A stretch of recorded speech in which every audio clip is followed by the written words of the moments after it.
আমাদের রাজবাড়ী নাগরিক কমিটির সম্মানিত নেতা। আগামীর সংবিধানে দলিত ও অনগ্রসর জনগোষ্ঠীর সাংবিধানিক স্বীকৃতি ও সংখ্যানুপাতে প্রতিনিধিত্ব নিশ্চিত করার দাবিতে রাজবাড়ীতে আন্তর্জাতিক বর্ণ বৈষম্য বিলোপ দিবস উপলক্ষে মানববন্ধন অনুষ্ঠিত হয়েছে।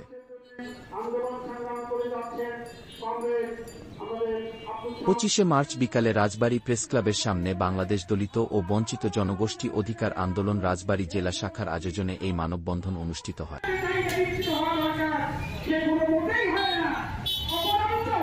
মানববন্ধনে বাংলাদেশ দলিত ও বঞ্চিত জনগোষ্ঠী অধিকার আন্দোলন রাজবাড়ী জেলা শাখার সভাপতি অরুণ কুমার সরকারের সভাপতিত্বে ও সাধারণ সম্পাদক অনিল রবি দাসের সঞ্চালনায় জেলা ওয়ার্কার্স পার্টির সভাপতি জ্যোতি শঙ্কর ঝন্টু, জেলা কমিউনিস্ট পার্টির সভাপতি আব্দুস সামাদ মিয়া, জেলা নাগরিক কমিটির সাধারণ সম্পাদক ফকির শাহাদত হোসেন, দলিত ও বঞ্চিত জনগোষ্ঠী অধিকার আন্দোলনের সদস্য নিরানন্দ সরকার, জিতেন্দ্র কুমার সরকার, উত্তম দাস হেলা ও তাপস বিশ্বাস বক্তব্য রাখেন।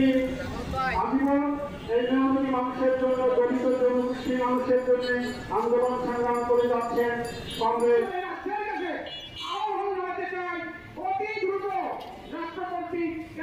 শিক্ষা, এটা স্বাস্থ্য, এটা কর্মসংস্থান, এটা বাসস্থান, এটা নিরাপত্তা সহ সমস্ত বিষয়ের মধ্যে নিয়ে এই বাণিজ্যিক জনগোষ্ঠীকে মূল স্রোতের সাথে রাষ্ট্র ব্যবস্থার সাথে সম্মানের সাথে শ্রদ্ধার সাথে তাদেরকে প্রতিষ্ঠিত করা হলো।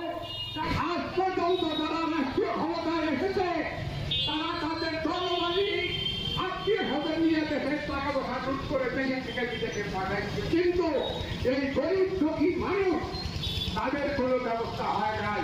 একটা বলে কঠিন দফা দাবি এই দেশে তারা জন্মগ্রহণ করেছে, এই দেশের মাঠে দেশে কাজই কোনো কাজ কোনো কর্মই ছোট নয়।